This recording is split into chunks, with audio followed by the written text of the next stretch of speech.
ব্লগে তোমাদের স্বাগত। আজকের ব্লগে আমি শেয়ার করতে চলেছি। দেখো, আমি কিন্তু ফিল্টার ছাড়াই ভিডিও করছি। বুঝতেই পারছো আমাকে কিরকম দেখতে। অপরূপ সুন্দর দেখতে আমাকে, পুরো পরীর মতো। আজকে তোমাদের সাথে একটা ঘটনা আমি শেয়ার করছি, শোনো।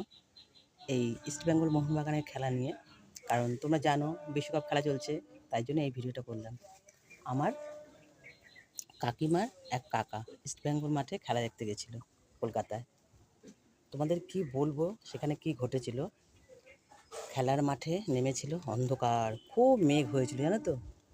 মেঘ হওয়াতে ওখানে প্রচুর বৃষ্টি হয়, তারপরে বাজ পড়ে। সেই বাজে প্রায় 10 জন লোক আহত হয়েছিল, বুঝেছো।